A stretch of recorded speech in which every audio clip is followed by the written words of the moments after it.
మీరు you look very handsome. ఆ రోజుల్లో అందరూ చాలామంది కొత్త కుర్రాళ్ళు సినిమాల్లోకి వచ్చారు, మిమ్మల్ని ఎవరు అడగలేదా? అంటే ఫస్ట్ ఇనీషియల్గా నాకు బిఫోర్ రైటర్ అవ్వటానికి ముందు నాకు వచ్చిన అవకాశం యాక్టింగ్. అవునా? బట్ ప్రతిదీ తల మీద రాసుంటే రాత మనం అది అవుతాం అనటానికి ఒక బ్యూటిఫుల్ ఇన్సిడెంట్ నేను ఆల్రెడీ 2-3 ఇంటర్వ్యూస్లో చెప్పాను, మళ్ళీ గుర్తు చేస్తాను.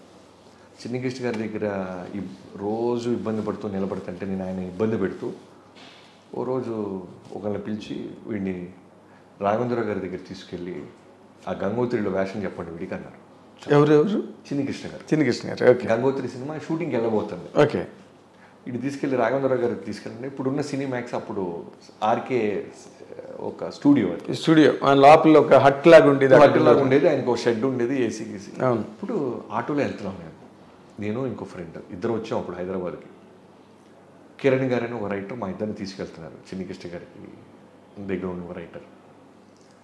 వెళ్తుంటే దిగాము, రాఘవేంద్ర గారిని ఫస్ట్ టైం చూస్తాను. అప్పటిదాకా స్వాతిలోనో ఎక్కడో కాంట్రవర్సీలోనో ఎక్కడో గరణామూడి సెలబ్రేషన్లో కనబడే రాఘవేంద్ర గారిని లైవ్లో చూస్తున్నాను. ఎగ్జాక్ట్లీ.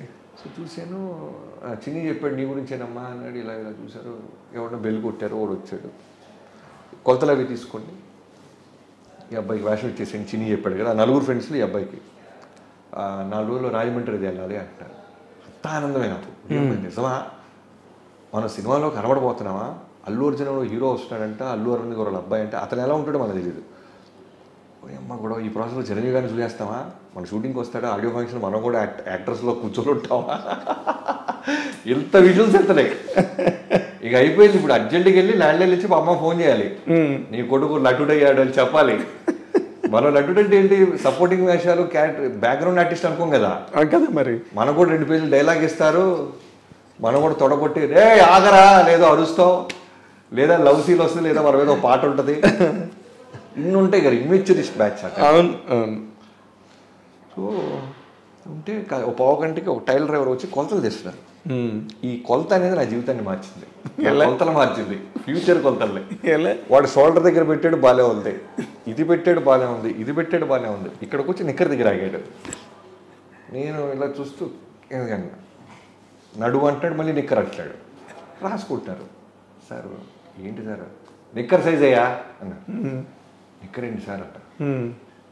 అల్లు అర్జున్ గారు నిక్కర్లో ఉంటాడు, ఆయన ఫ్రెండ్స్ అందరూ 10th class young youthful love story, అది కుర్రోడు స్కూల్ పిల్లోడు నిక్కర్లతో ఉన్నాను అన్నాడు. గుండె పటా పంచలు. ఎందుకంటే నేను 4th క్లాస్ నుంచి ప్యాంట్ వేసాను మా స్కూల్లో. ఓకే. నిక్కరే తెలియదు అసలు. నిక్కర్ అంటే అసలు చాలా ఇన్సల్ట్ మనకి. ఓకే. చిన్నతనం చాలా యాక్టివ్ అమ్మని స్కూల్లోనే చిన్న గ్రూపులు గీపులు, బైక్ చేసులు, గొడవలు, గోడలతో కొట్టాలి, తరకాయ కొట్టలు, ఈ బ్యాచ్ అల్లరంతా చూసి వచ్చినావు నేను. ఓకే. ఇప్పుడు వెళ్తే నా ఫ్రెండ్స్ అడుగు దొక్కుతారు నన్ను, నిక్కర్ వేసాడరా బాబీగాడు అంటారు. నేను ఇంకా నిక్కర్ అయినా ప్యాంట్ బాబీగాడు, నిక్కర్ బాబీగాడు. పైగా అసలు ఎక్కి దొక్కుతారు మనల్ని. ఆ కిండలు నేను భరించలేను. వెంటనే గుండె బయలుపోయింది. మెల్లగా ప్యాంట్ అల్లు అర్జున్ హీరో అతనే నిక్కరయ్యా అంటాడు ఆడు. సరే సరే సార్ అన్న, పేరు రాసుకున్నారు, ఊరు అడ్రస్, సినిమా మొత్తానికి వెళ్ళిపో 5,000 ఎంతో ఇస్తామని ఏదో మాట్లాడుకుంటారు. ఇవేమి వినపట్లే నాకు. ఇప్పుడు ఇక్కడి నుంచి చిన్ని కృష్ణ గారి ఇంటికి వెళ్ళేదాకా మళ్ళీ విజువల్స్. గుంటూరులో ఫస్ట్ డే వీళ్ళు వెళ్ళనీకుండా ఎలా ఆపాలి ఫ్రెండ్స్ని, వీళ్ళు చూడకుండా ఎన్ని రోజులు ఆపుతారు. పైన నేను ప్రేమించాను ఒక అమ్మాయిని, అనుష చూసేస్తుంది స్క్రీన్ మీద లెక్కర వెళ్ళి, ఈ పొల్లగాడ నువ్వు ప్రేమించింది వాళ్ళ పేరెంట్స్ అంటారు. అవన్నీ వింటే నాకు చాలా డ్యామేజ్ కొట్టింది. వెంటనే చిల్లికృష్ణ గారి దగ్గరికి వెళ్ళి ఆయన చాలా హ్యాపీగా, ఎరా హ్యాపీయా, వాళ్ళు డేట్స్ ఏదో చెప్తారు దాన్ని ఫాలో అప్ అయిపో అంటున్నారు. నేను అలానే నిలబడి ఉన్నాను. ఏంట్రా హ్యాపీ కదా, ఇంకేంటి అని మాడాలా అన్నారు. నేను వెంటనే నిక్కర్ అంటే బాగోదని నేను డెసిషన్ తీసుకున్నాను సార్ అన్న. ఏంటి, నేను రైటర్ అయిపోతా అలా. రైటర్ ఏంట్రా అన్నారు. నేను రైటర్ అయిపోతాను సార్, నాకు ఇలా వేషాలు వద్దా.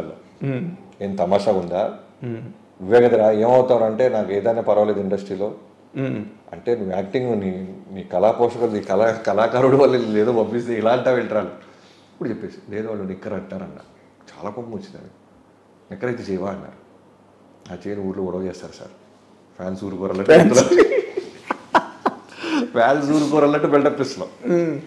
ఆయన చాలా అంటే ఇది కాకపోతే ఇది, ఇది కాకపోతే ఇది, వీడు ఒక దాని మీద స్థిరంగా లేడని ఆయన కోపం వచ్చింది. సరే అయితే ఊరికి బయలుదేరా అన్నారు. లేదు సార్ నిజంగా చెప్తాను సార్, నేను రైటర్ అయిపోతాను సార్, ప్లీజ్ సార్ మీ దగ్గర ఉండిపోతాను సార్, నేను రైటర్ అయిపోతాను సార్. ఎందుకంటే ఊరు వెళ్ళాను, చెప్పొచ్చా, అనుషకి చెప్పొచ్చా, మా పేరెంట్స్ చెప్పొచ్చా, జెండా పాతి పిలుస్తారు. సో నేను వెళ్ళాను సార్ అంటున్నా, ఏదో ఒకటి చెప్పి నాకు పంపించేశారు. ఇక్కడి నుంచి ఒక 9 days మళ్ళీ ట్రాక్ స్టార్ట్ అయింది. రోజు కూకట్పల్లిలో 3 రూపాయల ఆటో ఈఎస్ఐ దగ్గర దిగటం, ఈఎస్ఐ నుంచి జీవికి ఎదురున్న వాటర్ ట్యాంక్ దగ్గర ఆటో దిగటం, 2 ఆటోలు మారాలి, 6 రూపాయలు అయిపోతున్నాయి 1 side, వెళ్ళేటప్పుడు 1 side 12 రూపాయలు, 9 రోజులు వెళ్ళిపోతున్నాయి. మనం తీసుకొచ్చిన 1000 రూపాయలు మొత్తం ఆల్మోస్ట్ బస్సులకి అట్లకి అయిపోతాయి. ఆటోలే, స్టీరింగ్ ఆటోలు ఉన్నాయి అప్పుడు, పెద్ద పెద్ద పాటలు పెట్టి గోల గోల తీసుకెళ్తుండేవాళ్ళు. సో 9 days తర్వాత అయినా ఏంట్రా నీ బాధ, నీ గొడవ ఏంట్రా, రోజు వచ్చి ఇందూరాలు నిలబడుతున్నావు, వెళ్ళరా గుంటూరు అంటే, లేదు సార్ అప్పుడైనా ఒక పని చేద్దాం, వీడందరికీ వీడే రిలీజ్ అవ్వాలన్నట్టు నీకు ఒక టెస్ట్ పెడతాం, నీకు రైటింగ్ స్కిల్స్ ఉన్నాయో లేదా టెస్ట్ పెడతారు. నాకు అర్థమైపోయింది, నవ్వుతున్నారు వాళ్ళు. ఆ ఇదేదో వల్ల అమ్మకాలు పెట్టే ప్రాసెస్ ఏదో ఉంది. సరే సార్ అని చెప్పారు. ఒక సంఘటన చెప్పి, ఈ సంఘటన యాజ్ ఎ రైటర్ నువ్వు ఎలా రాసుకొస్తావో రాసుకురా, రేపు పొద్దునే రాసుకురా, రాయలేరనిపిస్తే మాత్రం ఇబ్బంది పెట్టద్దు. ఎందుకంటే రైటర్ అనేది చాలా మెచ్యూరిటీ కావాలి ఒక రైటర్ అవ్వాలంటే.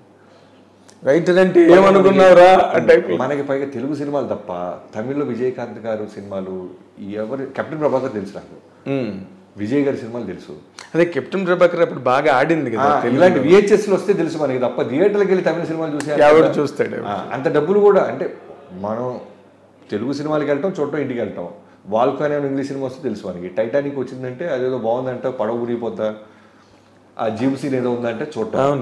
ఇంతకు మించి యావరేజ్ ఆడియన్స్ కి అంతగా ఆయన ఆ టైంలో ఆయన కూడా కరెక్ట్. సినిమా రైటర్ నా దగ్గర కూర్చొని మాడాలంటే విపరీతమైన నాలెడ్జ్ ఉండాలి కదా, సినిమాలు చూసి ఉండాలి, పుస్తకాలు చదివి ఉండాలి. వీటిలో ఏ క్వాలిటీ లేదు, నీకు ఏజు లేదు, మెచ్యూరిటీ లేదు. 19 ఏళ్ళు నాకు. అక్కడ ఉన్న వాళ్ళంతా దిగజాలు, ప్రతి ఒక్కరు తమిళ్ మాట్లాడేస్తున్నాడు, ఒకడు హిందీ మాట్లాడేస్తున్నాడు, ఒకడు ఇంగ్లీష్ గురించి లెక్చర్ చెప్తున్నాడు. సో నీకు అనిపిస్తే నువ్వు మాత్రం దయచేసి ప్లీజ్ బాబు ఇబ్బంది పెట్టకద్దమ్మా, బయలుదేరమ్మా అన్నారు. ఆ టైంలోనే చిన్నికృష్ణ గారు సిస్టర్కి, మా మదర్ చిరకలూరుపేటలో ఎవరి ద్వారా చెప్పేసి వాళ్ళ సిస్టర్ కూడా ఫోన్ చేస్తూ ఉన్నారు చిన్నికృష్ణ గారికి, అరే ఆ బాబీ అంటే ఏదో తీసుకురా, వాళ్ళ అమ్మ వాళ్ళ పిన్ని మన దగ్గరికి వస్తున్నారా అని ఇటు పక్క రికమెండేషన్ స్టార్ట్ అయింది. ఇన్నిటి వల్ల ఆయన పాపం నో చెప్పలేక ఒక టెస్ట్ పెట్టారు. ఇంకా నాకు అర్థమైపోయింది, ఇప్పుడు వెళ్ళి మళ్ళీ రేపు 12 రూపాయలు బొక్క పెట్టించుకొని నో చెప్పించుకోవడం ఎందుకు, ఈ నైటే వెళ్ళిపోదాం అని అప్పుడు ఫస్ట్ టైం కొంచెం డెసిషన్ తీసుకున్నా. తేలిపోవాలి అసలు మన దగ్గర క్వాలిటీ ఉందో లేదో, సరుకుందా లేదా అని. వాళ్ళు 11ంటికి చెప్పారు రేపు రారా అని. వాళ్ళు 1:10, 1:15 తలుపు తీసేసరికి అక్కడే నిలబడి ఉంటా. బంజారాహిల్స్ మెరిడియన్ స్కూల్ ఎదురు రోడ్ నెంబర్ 7లో ఉండేది ఆయన ఇల్లు, ఆయన ఆఫీస్, అన్ని రైటింగ్ అంతా అక్కడే. చూస్తే మనకు కనబడ్డా ఆయన కోపంగా లోపలికి వెళ్ళిపోయారు. భోజనం చేసి రిటర్న్ వచ్చిన తర్వాత మళ్ళీ ఈ కిరణ్ గారు అనే రైటరు, ఇందాక చెప్పిన వాళ్ళ లిస్టులో ఆయన కూడా నాకు ఏదో చాలా విధాలుగా పాపం మోరల్ సపోర్ట్ ఇచ్చారు. ఈ కిరణ్ గారు అనే రైటర్. ఓకే ఏంటి బాబీ ఎందుకమ్మా వెయిట్ చేస్తున్నావు అన్నారు. సార్ నాకు అర్థమవుతుంది మిమ్మల్ని ఇబ్బంది పెడుతున్నాను, నన్ను పంపి చేయడానికి మీరు ఏదో చేస్తున్నారని కూడా అర్థమవుతుంది. రేపు పొద్దున్న నాకు వద్దు సార్, నైటే బస్ బుక్ చేసుకుంటాను. ఆయన అన్న సీన్ని ఆలోచించుకుంటామన్నారు. ఆ సీన్ ఒక 2 రకాలుగా అనుకున్నాను, నేను 2 రకాలుగా చెప్తాను. రాసుకురమ్మన్నారు. నాకు రాయటం తెలియదు సార్, అసలు సీన్ పేపర్ మనకేం తెలుసు రాయటం, నాకు తెలియదు అసలు. సో అన్ని విధాలుగా మనం సెట్ అవ్వట్లేదని అర్థమైపోయింది. నైట్ నిద్ర పట్టదు నాకు. రేపు మనకు పోస్ట్ లేదంటే అనేది I can't take it. Night ఇవాళే తెలుసుకుందామని నిలబడ్డా. అవును, ఇతను వెళ్ళి చెప్పాడు. ఫైనల్ లోపల పిలిచారు, చెప్పు అన్నారు. ఒకసారి దండం పెట్టుకుని చెప్పేశారు. చెబితే ఆయన చిన్న మౌనం, నిశ్శబ్ద వాతావరణం క్రియేట్ అయింది. ఎవరైనా చెప్పారా మీలో, ఎవరు చెప్పలేదు అంటున్నారు. ఇది నువ్వే అనుకున్నావా ఈ సీన్ అన్నారు. నేనే అనుకున్నాను సార్ అన్న. రేపొద్దున 8 నుంచి వచ్చేసే సిట్టింగ్ అన్నారు. అలా నెక్స్ట్ డే 8 o'clock నుంచి నా జర్నీ స్టార్ట్ అయింది. ఉదయం 8 గంటలకు ప్రారంభమైంది సినిమా. Great, really great. ఎందుకంటే ఏ మూమెంట్ కూడా ఒక బేస్లెస్ మూమెంట్ కానీ, ఇమోషన్ లేని మూమెంట్ కానీ ఇందులో ఎక్కడ లేదు. ఇది చిన్నకృష్ణ గారి దగ్గరికి రావడం కానీ, ఆ తర్వాత మీ గర్ల్ ఫ్రెండ్తో మ్యారేజ్ కానీ, లేకపోతే ఆవిడ తాలూకా reactions after you once you grow up in life. ఆవిడ మామూలుగా సోదిలే, సాయంత్రం అయితేనేంటి, ఇదైతేనేంటి, అన్నిట్లోని there is a life really that can be admired really.